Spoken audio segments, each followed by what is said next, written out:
जय हिंद दोस्तों, आप पढ़ रहे हैं जर्नल एंट्री। जर्नल एंट्री के क्वेश्चन नंबर 3 को बताने जा रहे हैं। क्वेश्चन नंबर 3 जो आपका होगा, बेहतर तरीके से आपको पहले पढ़ना है। हमारे पास बुक्स है, आपको क्वेश्चन कहता है जर्नल एंट्री करना है। जर्नल एंट्री करना है। पहली journal entry, withdraw goods for personal use, cost price 4000, cell price 6000। आपको यहाँ पर ध्यान देना है। यहाँ पर आपको ध्यान देना है कि जर्नल एंट्री के 5 कॉलम होते हैं। जर्नल एंट्री के कितने कॉलम होते हैं? 5। डेट का, पार्टिकुलर का, लेजर फोलियो का, अमाउंट डेबिट, अमाउंट क्रेडिट। पहला कहता है withdraw goods for personal use, मतलब कि व्यक्तिगत प्रयोग के लिए गुड्स निकाला जा रहा है। व्यक्तिगत प्रयोग के लिए गुड्स निकाला जा रहा है। Cost price 4000, cell price 6000। तो मैं आपको बता दूं, आपको अपनी कॉपी में लिखना है पहली एंट्री,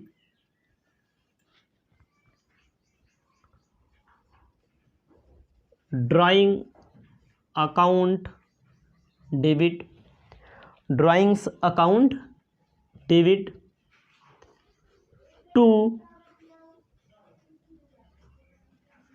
परचेज अकाउंट, मतलब कि व्यक्तिगत प्रयोग के लिए गुड्स निकाला गया। जब व्यक्तिगत प्रयोग के लिए गुड्स निकाला गया 4000 रुपया का, ड्राइंग अकाउंट डेबिट। जो गुड्स परचेज यहाँ पर क्यों लिखा गया?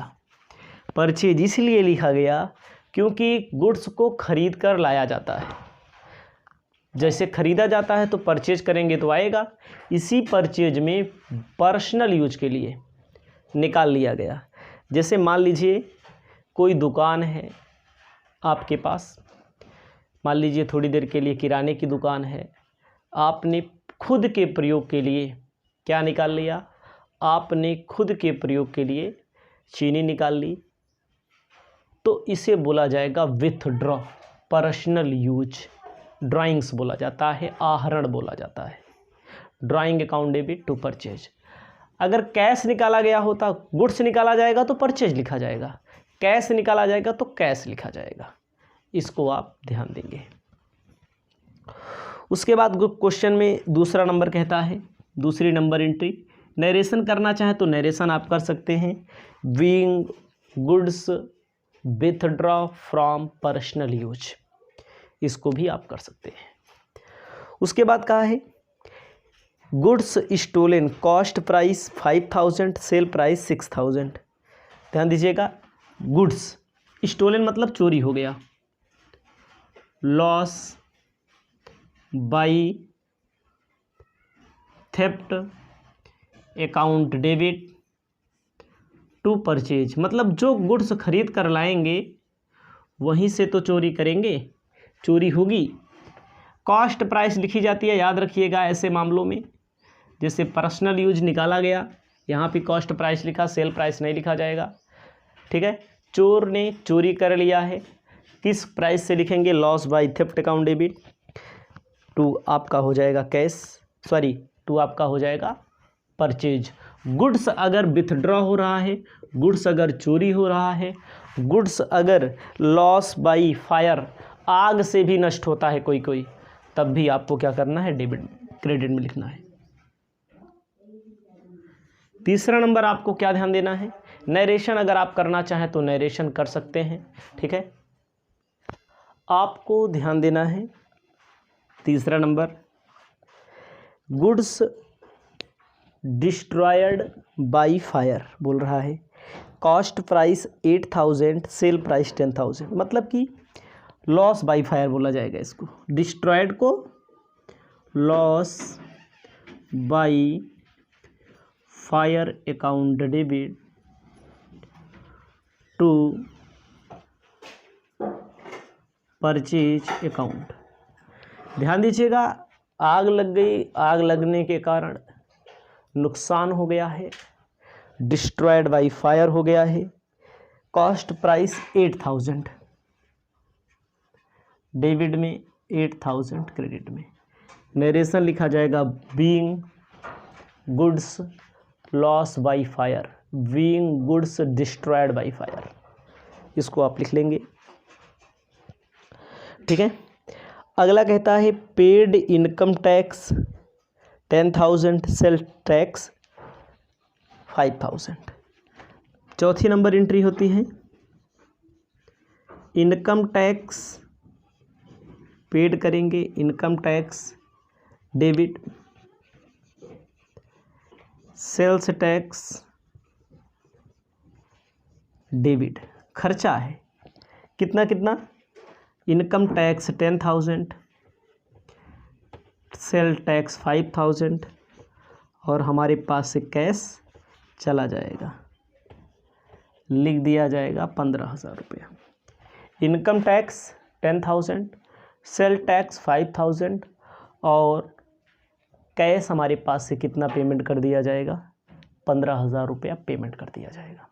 दोनों का लिख दिया जाएगा बीइंग एक्सपेंसेस पेड।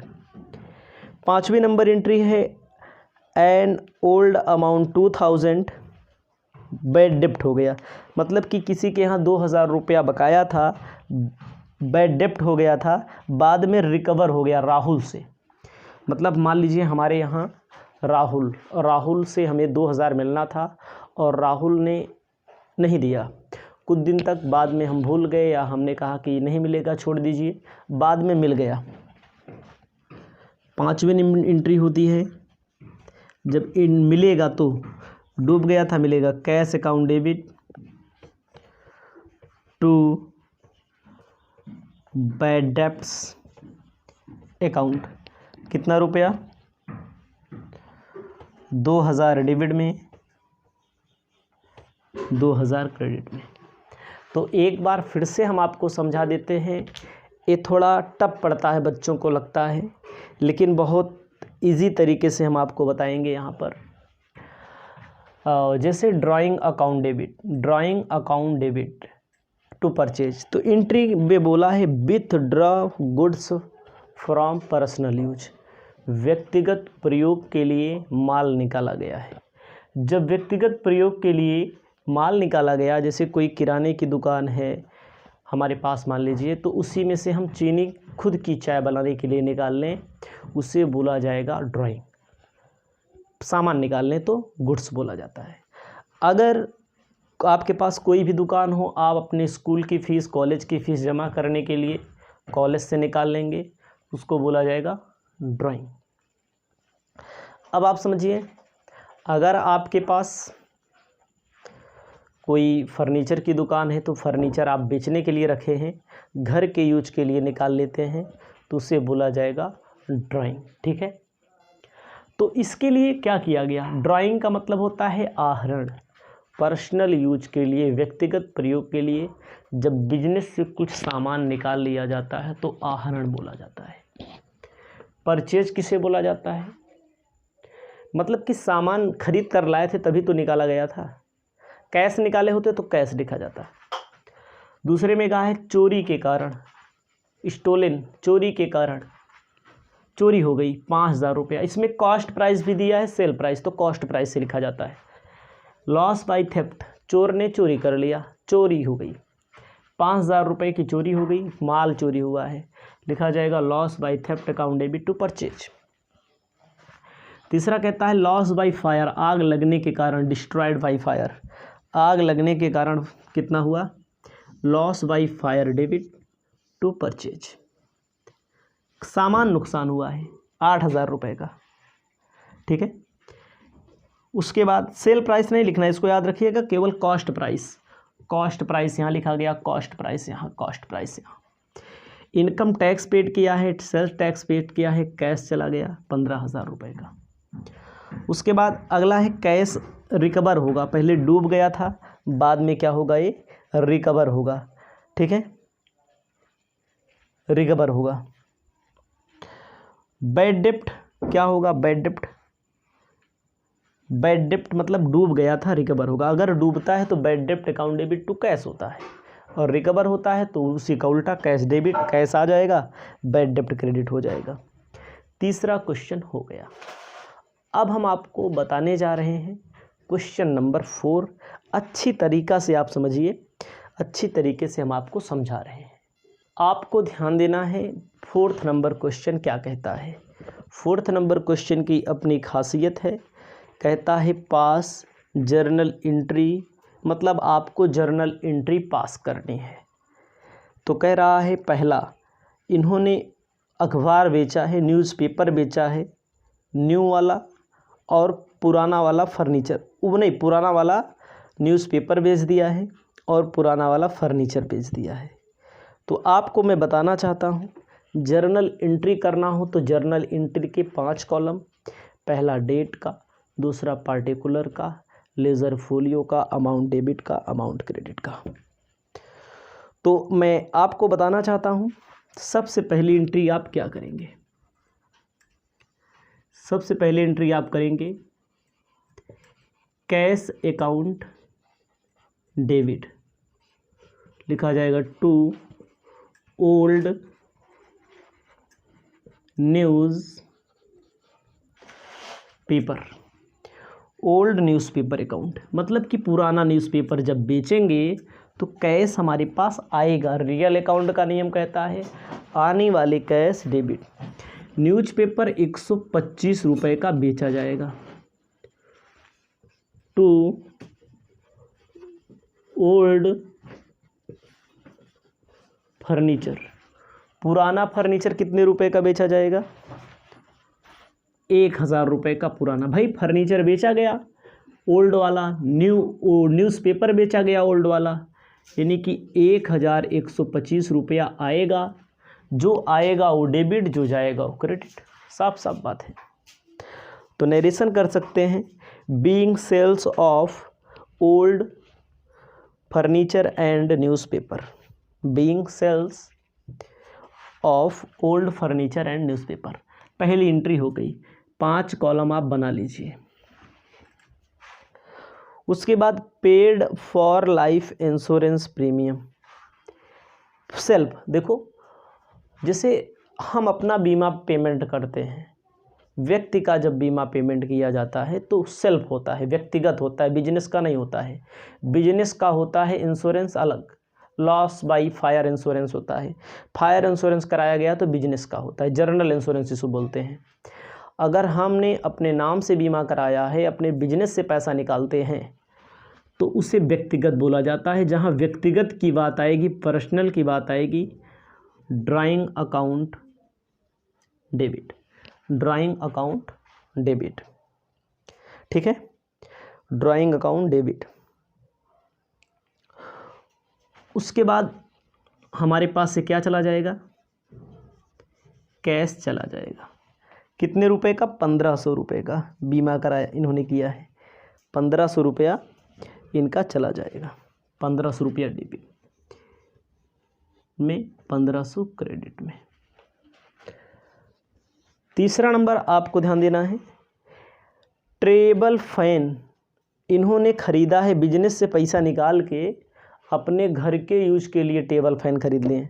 बिजनेस से पैसा निकाल करके अगर कोई भी काम पर्सनल किया जाता है, अपने बच्चों की फ़ीस जमा की जाती है, अपने बच्चों के लिए साइकिल खरीदी जाती है, अपने लिए यहाँ तक शर्ट भी खरीदा जाता है, तब उसे बोला जाएगा ड्राइंग। इन्होंने पैसा निकाला बिजनेस से, ड्राइंग अकाउंट डेबिट, और क्या लिख दिया जाएगा, टू कैश अकाउंट। 1000 रुपये का। और देखो अगर यहीं पर माल निकाला होता, गुड्स निकाला होता इसके पहले क्वेश्चन में, तो आप यहाँ पर क्या लिखते, परचेज लिखते। नरेशन करना हो तो नरेशन लिख देंगे यहाँ, being cash withdraw from personal insurance. Cash withdraw from किसके लिए, पर्सनल डोमेस्टिक पर्पस। उसके बाद आपको ध्यान देना है, चौथा number, goods sold for cash, customer for 10,000, collected 8% sale tax. यानी इन्होंने 10,000 रुपये का सामान बेचा है कस्टमर को, 10,000 रुपये का तो सामान बेचा, और 8% इनको सेल टैक्स भी कलेक्ट हुआ है। ध्यान दीजिएगा, जब आप सामान बेचेंगे, चौथी एंट्री में आप देखेंगे तो आपके पास कैश आएगा और गुड्स जाएगा। कितने रुपए का? 10,000 रुपये का गुड्स चला गया। उसके बाद इसमें सेल्स टैक्स भी आप कलेक्ट कर रहे हैं। क्रेडिट क्यों हुआ सेल टैक्स? यहाँ पर क्रेडिट इसलिए हुआ क्योंकि आप दूसरे से कलेक्ट कर रहे हैं। हम 10,000 रुपया तो लेंगे माल का, गुड्स का, और इसी का 8% 800 रुपया सेल टैक्स लेंगे। तो जो चीज़ कलेक्ट की जाती है सेल टैक्स, अगर हम आपसे ले रहे हैं थोड़ी देर के लिए, मानिए हम अपना प्रोडक्ट आपको दिए, सर्विस आपको दिए 10,000, सेल टैक्स भी तो आपसे लेंगे। कस्टमर से सेल टैक्स लिया जाता है, सेल टैक्स लेंगे 10,000। और ये सेल टैक्स हमारे पास थोड़ी आएगा, ये सेल टैक्स सरकार के पास जमा करना होता है। जब सरकार के पास जमा होता है तो 10,800 आएगा। 800 रुपया क्रेडिट क्यों हुआ सेल टैक्स का? क्योंकि हमने कलेक्ट किया है, हमारा नहीं है, हमने कलेक्ट किया, इसको सरकार को देना पड़ेगा। जब दूसरे को देना पड़ता है तो उसे बोला जाता है लायबिलिटी। ये लायबिलिटी होगी यहाँ के लिए। अगर आप बैलेंस शीट बनाएंगे तो इसको दायित्व में लिखना पड़ेगा। आपको ध्यान देना है, आपको क्या ध्यान देना है? अगला कहता है परचेज इन्होंने गुड्स किया है अमित से किस? अमित से इन्होंने गुड्स परचेज किया है, पेमेंट किया है चेक से ना, लिखा जाएगा परचेज अकाउंट डेबिट। चेक से पैसा आता है तो कैश लिखा जाता है। आपको बता दूं, चेक से पैसा आता है, चेक से पैसा आएगा तो कैश लिखा जाएगा, आएगा तो कैश लिखा जाएगा, जाएगा तो बैंक लिखा जाएगा। Purchase account debit to bank. इन्होंने कितने का परचेज किया? 6,000 का। 6,000 डेबिट, 6,000 क्रेडिट। पैसा आएगा तो डेबिट और जाएगा तो क्रेडिट। उसके बाद सोल्ड 1/3 इन्होंने क्या कहा है? छठा नंबर 1/3 में फ़ायदा भी लिया इन्होंने, मतलब ये तो लागत है, फ़ायदा लिया है। 1/3 किस पर बोला है? कॉस्ट पर फ़ायदा लिया है। कॉस्ट पर इन्होंने क्या लिया है? फ़ायदा भी लिया है। तो आप समझिए कै % फ़ायदा बोला है? 25% फ़ायदा बोला है। ठीक है, 25% फ़ायदा निकाल लेते हैं।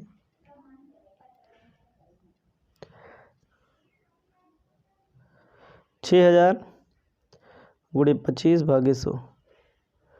ठीक है, लागत पर इन्होंने फ़ायदा लिया है।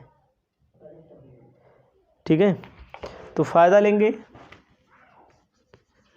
Cash account debit to sales. ठीक है, क्या बोला है? Sold 1/3 above goods. एबव मतलब इसके पहले जो भी गुड्स हैं उसको उसका 1/3 बेचा हुआ है। रुक जाओ, पहले निकालना पड़ेगा कितने का गुड्स इन्होंने लिया। Furniture, paid insurance, table, goods sold. 10,000 रुपये का गुड्स बेचा था, जो 10,000 का 25% फ़ायदा लिया। 25% 2500 डेबिट में 10,000 रुपये वाले पे निकाला जाएगा। एवं मतलब पीछे बेचा गया है, ये तो ख़रीदा गया है, इसका नहीं मतलब 6,000 का नहीं। आपका क्वेश्चन नंबर 4 भी हो गया, इसे आप लिख लीजिए। इसके बाद हम आपको बताएंगे नेक्स्ट क्वेश्चन नेक्स्ट वीडियो में।